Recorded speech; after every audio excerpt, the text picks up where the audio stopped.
It being 5:45, excuse me, I'd like to call the meeting to order. Agenda review and disposition.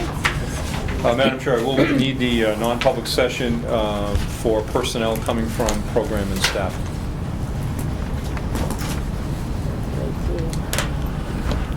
Any corrections or amendments to the minutes of the board meeting and the public hearing on January 5th? So they stand approved as written. Mr. Howland? Everything I have, Madam Chair, will be contained in the committee reports. Mr. Parsons? Thank you, Madam Chair. First of all, I'd like to commend my able administrative assistant. She's provided you the 15-16 Plymouth Regional High School fact book. And I would also like to inform the board, next Monday, it came very quick, is our annual move-up night. Invitations have been sent out through the principals to all the incoming 8th graders. We do expect a big turnout. That's the night the kids all come, and we have a little program for the kids regarding with the short tour. They see a couple of videos. They have some introductions regarding co-curriculum and athletic events. And then Mr. Price and myself go over all the academic, that there'll be courses that they'll be signing up for that's due in February. And that's on Monday night, starting at 6 o'clock. We also provide, Bruce McKenzie does a nice pizza and salad and dessert, and it's usually well attended. Snow night is on the Wednesday night, just in case. And on that, Madam Chair, we started our first day of midterms, and we had almost 93%, no, I would say more, 94, 95, only 8 kids missed for due to illness. So the first day was today, and it wraps up on Friday. Semester 2 will start on Monday. Thank you. Committee progress reports. I'll start with facilities. We met tonight before the full board meeting.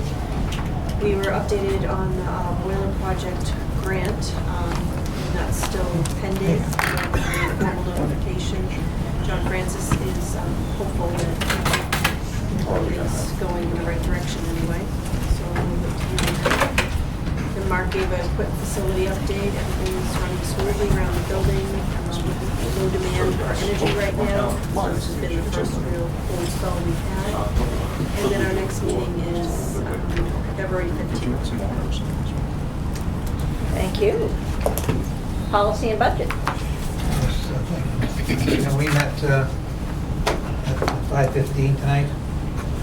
We went over, we approved the minutes of the meeting, so 14th, and we went over the revenues.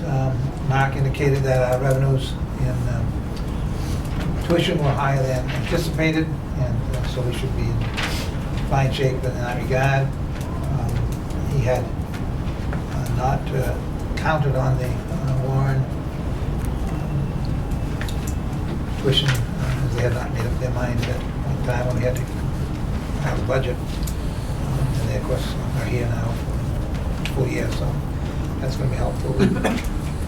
Then we went over appropriations, and likewise, the appropriations are doing fine. It's only mid-year, so there's still a lot of opportunity for unexpected expenditures, the arrival of students that require special education needs or similar things. But obviously, we've been helped by the weather, as all of our individual budgets have been helped. And we meet again on the 15th of February at 5:15, and there was nothing else, and so we adjourned. Thank you. Program and staffing. Okay, we met as well. We approved minutes as written. Mark and Bruce talked about an English 9-2 program, which is going to take the place of Read 180. We're also going to use Title I support for a reading interventionist, and they're going to help the students who need special attention with their reading, hopefully meeting a couple of times a week to improve on their reading skills. Right now, Read 180 sits with about 15 kids, and you have to receive a certain grade to participate in that. And they feel that our 9-2 program is going to be more beneficial to the students, and we're hoping to have 2 to 3 classes, maybe even 4, and that will free up the 9 for regular English 9 program, so they can move a little faster. We went into non-public, and we'll go into non-public to discuss personnel issues. Our next meeting is going to be February 16th, and we adjourn there. Thank you. Discussion items. Madam Chair, we have signed off on all of the documents for the deliberative session, and that will be on Tuesday, February 2nd, and at 6:30. And so those warrants have gone around. Board members have signed it. I'll get, and then our next meeting is that same night at 5. The deliberative session will be at 6:30. Deliberative session is an opportunity for members of the district to come and comment upon the proposed warrant articles, and if they so choose, they can modify those articles. But that'll be coming up. And as all of you know, whatever is decided at deliberative session then will be on the March ballot to be voted on by all the members of the district in their home communities.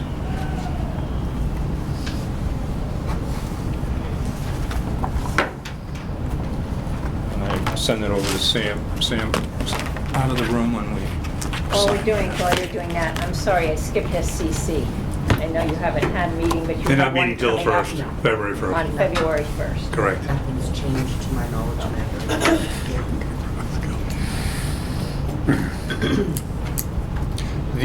The second issue is you're meeting on June 21st.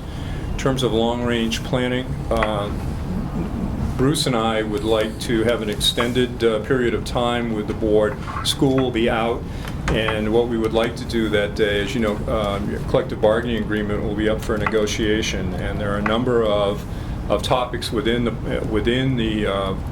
bargaining agreement, specifically schedules. And we would like to run some scenarios by you, looking at changing the schedule in some way. One of the concerns that we've had has been math. And as the principal has told you on a number of occasions, we would like to move toward math every day.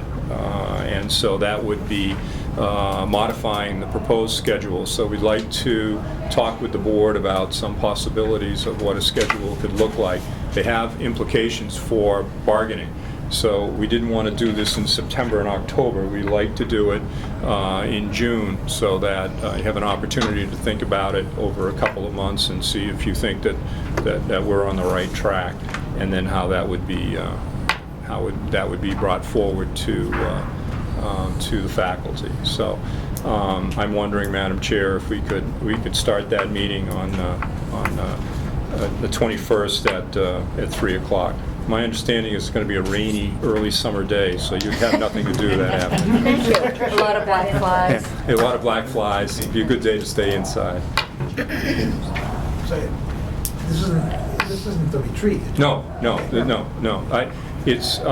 It allows us an opportunity to spend some time, go through the collective bargaining agreement, and then with the eye on scheduling. I mean, I don't want to spend the time talking about money or medical benefits. It's the working conditions, and then get a sense from Bruce and Bob Price as to what they've been talking to the faculty about for scheduling. Would it be a closed meeting, Mike? It would be. That portion of it would be if we're there. I could see some of the meeting being open, Ross, when we're talking about numbers of credits and things like that. But if you got to, all right, the impact on bargaining, the impact on individuals, I think it falls under the right to know law in terms of collective bargaining. So I don't know, Bruce, if you want to add anything more to that. No, you hit the nail right in the head. That's exactly what we're looking for. So consensus here, would most people be able to make it 3 o'clock on the 21st of June? clear my schedule. As long as it's raining in the black flies. So you're responsible for the weather, you're responsible for the black flies. and I we'll- usually am responsible for the weather, so. Especially That's The nothing new. expectation. All right. What time block? Well, if the 3 to 5 to really talk about scheduling and things like that, and then 5 o'clock you could go into your regular meeting. We just want to get you for a couple hours and focus in on some of the Because we academic want, needs. yeah, I'm gonna need to propose, I'm gonna have to show you visually some of the schedules and how they work on what we're looking for. All right. Sounds good. Thank you very much. Update on SAT testing. Bruce wanted to give you an update on, as you know, the juniors for their accountability exam. The entire state is moving toward the SAT, and we're also doing the writing portion of that at district expense. And we think this is a great way to evaluate where the juniors are. I can assure you that our students take this test very seriously. And it's a great opportunity for them to take the SATs with the state paying for the main body of the test and the district paying for the writing portion of the test. So it gives the kids an opportunity to take the SAT for free, quite frankly. So I think that the kids will take it very, very seriously. Bruce wanted to talk to you a little bit about the mechanism of it and Yeah, how they're doing I'm it. still waiting for confirmation from the state. They're working out the financial arrangements of how we're going to make that payment, that essay portion payment. So I'll keep you in the loop as they get closer. Obviously, everybody's waiting for that piece. I would have to say a majority of the schools are doing the SAPs too. So, because if you did it individually, you give them your credit card or whatever, and that's how the kids register. So there's some fine details that got to be worked out, and they're in that process now because this test is going to be held in March. I think the first week in March, so I'll have more information for you, hopefully by your second meeting in February. Yes. Will they have, will you guys provide SAT prep as you've done in the past? Yes. Or sometimes that's, Yep. okay, all right. We have. And that's open to all the Yes. juniors then at that time? The big difference here, as Mark said, every kid, I mean, I'm going to obviously talk to the students, so I'm not going to college. Well, this is replacing the Smarter Balance test Okay. that you took. So, I'm going to have to do some work on that end because it's going to be brand new to those kids. And they've redesigned this test to get pretty much more in line as the way the ACT test works. So it's streamlined. All right. Any questions? Any other business? Not under discussion items, Madam Chair, no? Board member concerns? Barbara? I want to share a remark that was made to me. This is not a concern, it's really rather nice. A member of our district thanked me for being a board member. And this was not, I feel, for me personally, I just happened to be there. They realized who I was and where they recognized me from. And they said, thank you for serving on the board. So I thought that was very nice, and I want to share that with all of you because if any one of you, I feel, were in my shoes at that time, you're the person that would have been thanked as well. So that's from the general public, from one of our district people, and thank us. It is nice. Privilege of the floor? Sam, do you want to introduce? Mr. Goss? Yes. Yes. Yes, we've only emailed each other, so I was contacted by Mr. Goss, Terry Goss, who's here, who has a background in STEM, and wanted to come and address the board regarding STEM and some thoughts that he had for the school. Thank you. Very good. Thank you. Mr. Halloran, Mr. members of the school board. Hi, my name is Terry Goss. I'm a former systems engineer in Northrop Grumman. An injury necessitated me to change careers, and I started teaching down in Florida and found out I fell in love with the world of teaching. Based on that, the STEM program was just about to start. It's about 8 years ago down in Florida. And they were looking, because of my background in engineering, they were looking to create the STEM program in there. And I know it's been kind of a gray area in this whole world of STEM. I've watched how the development of this program has been going on and how the confusion is about what STEM is supposed to be, and I know this is an issue. What I found out that in the world of STEM is, even though it seems to be one of those classes that people have no concept of where it's supposed to be, I've learned that the students are finding out how it's supposed to develop itself. Learning how the assets are and how to connect the dots to a program or something that they're trying to develop is really the key. I worked on a program, I was with Mr. Parsons, and on a program here at the school called the Real World Design Challenge. And during this development of this program, the students were tasked to investigate how to see water under the ground, how water flows underground. It's water flowing, not just to see the water, but how it flows underground. But the assets around the school, and of course at the Plymouth College, were all around, and most of the students had no concept of how to connect these dots. And as the program was due at the end of, I guess, the end of December, we were behind the eight ball on how to finish this up. And some of the problems were the business plan, the writing skills of the students, and some of these issues that were probably addressable with some of the students and teachers. I was asking about the teachers around the school if they would mind getting involved in our program. They had no problem doing it. Every class has got. What I would like to do with the school, after looking at this, because I just moved up here from Florida, so I'm trying to find out where I would be best suited for my teaching and my abilities in STEM.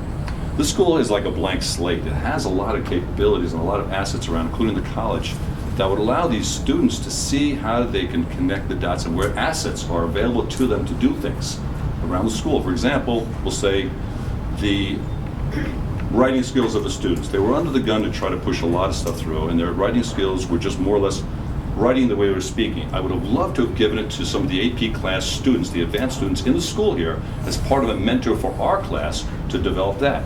The hydrogeology portion could have been taken over by the science classes and helped us do that. These students that we had, these 9 students, were trying to learn too much in too short of a time. But much of this information was already out there, and the students had no idea how to grab and pull this information to try to solve a problem. What I would like to do somehow is to develop a program in this school, a full-scale STEM program utilizing the school and its surrounding assets to develop any sort of project these kids come up with.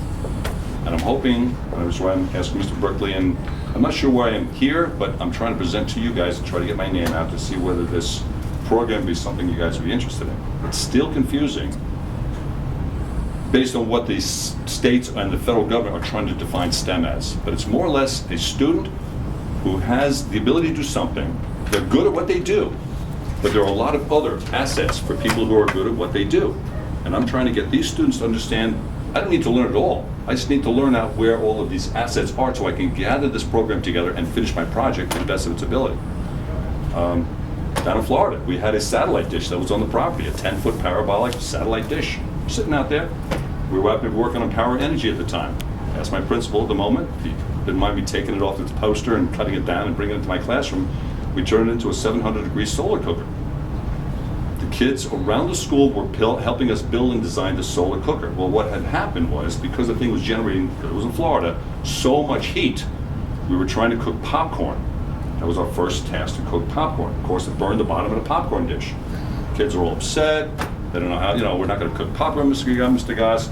I said, you guys sure about this? Anybody know anything about thermodynamics? Now, I was working on middle school students. Of course, they didn't. So in the classroom we went for about 2 weeks of researching on thermodynamics, and they had realized that they could figure out the mathematical algorithms that said this is where this hot bowl of plasma was, and if you went 17 inches above it, you would hit 350 degrees. We brought the stanchions up, started cooking popcorn for the whole school. That kind of stuff is there for what I would like to do for the school. And we built a robotics trash recycling system down there.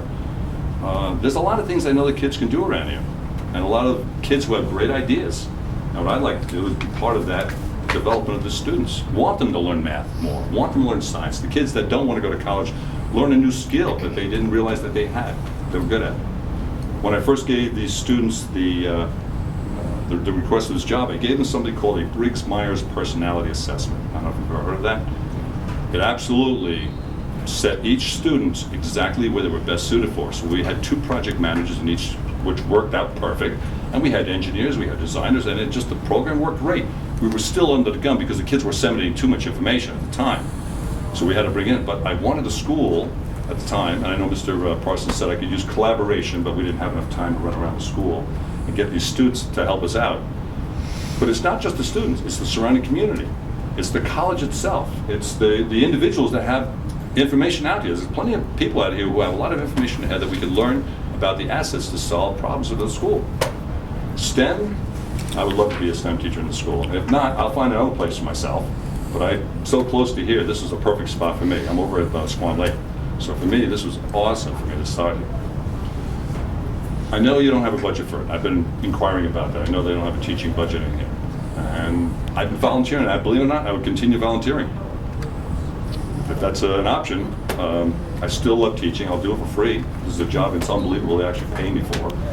But I really would like to develop some sort of STEM program. I saw the garage you had over in an area that's a complete open garage, that if there's no money involved, I don't need any money to start this program. There's enough assets around this school. I've walked around the school. There's a ton of stuff around the school that I can utilize to borrow to the classroom, get what we need to do, and then loan it back out. We can borrow stuff from the colleges. There's a lot of stuff around. There's a lot of people who would mind lending us materials just to get our projects done. I have a wind tunnel that we're developing right now. We've got two pieces, Mr. Ross is helping us develop a wind tunnel. Once these kids had finished this project, they had no way to test anything. They couldn't see what these things were going to do. The robotics, the drones they were building, they couldn't see anything. So we're going to build a wind tunnel. Mr. Ross is on board, I hope you don't mind. The middle portion is going to be a robotics-driven section of the wind tunnel that'll integrate a lot of software and stuff with Mr. Fogarty's classroom. So I'm trying to start it already, but the potential for the school is huge. You guys have a lot of resources around this area. I would love to take this place to another level. My background in engineering and all the stuff I've learned over my lifetime has absolutely set me up the stage for this particular time of my life. So you've been working with Jay Fogarty? yes, since September. Yeah, beginning of September. All right. What was it? Were you in the math or science department at your Florida high school, or was there Middle schools. Middle school. All middle Okay. school at the time. This is the first time I'm trying high school. I love Okay. my middle school students because they were fun. Yep. They were All fun. right. I like having fun in class. So You you know, I was a technology teacher that as soon as the STEM program started, I was a technology teacher the first year down at Celebration. Yep. Then they started the STEM program. They asked me if I wouldn't mind starting that, and that's how this thing developed. And Okay. I was bouncing around I started over at Celebration, went to Westside, and ended up in Discovery. So I was creating these STEM programs in these different schools. Great. Well, they were growing. Okay. All right. The hardest part is trying to find a technology teacher with background in engineering. I know they're trying to take a science or mathematics teacher who have some sort of tech background and turn them into a STEM teacher, but that's really not the way to go. It really isn't. They can't be doing that. It really, what I asked my school down there in Florida is to take the engineers from NASA who are being laid off because of the shuttle program going down. They were grabbing these engineers who were looking to do something, and that's how the STEM program is being so developed down in Florida right now. They had an available knowledge-based system. Around here, I don't know. I know you have Dean, Mr. Kamen down at Manchester. I know he's big on developing technology. He's developing a water retention system right now. I know he did the Segway. No, there's a lot of things these kids can do around here, and they would want to learn more in their science mathematics classes. They would know where their strengths are and improve them. If their weaknesses are there, improve the weaknesses, but gather an asset that's going to help them make them stronger. Make sense? Thank you. Thank you. Thank you for my Thank you. time. Thank you. Thank you. Appreciate it. Thanks, Mr. Ross.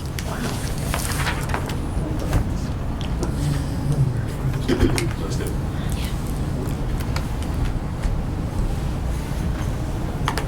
I'm all set, Madam Chair. Okay. Do I hear a motion to go into non-public session for personnel? Seconded by Lisa, Ross, Peter. Yep. Ed. Yes. Barbara.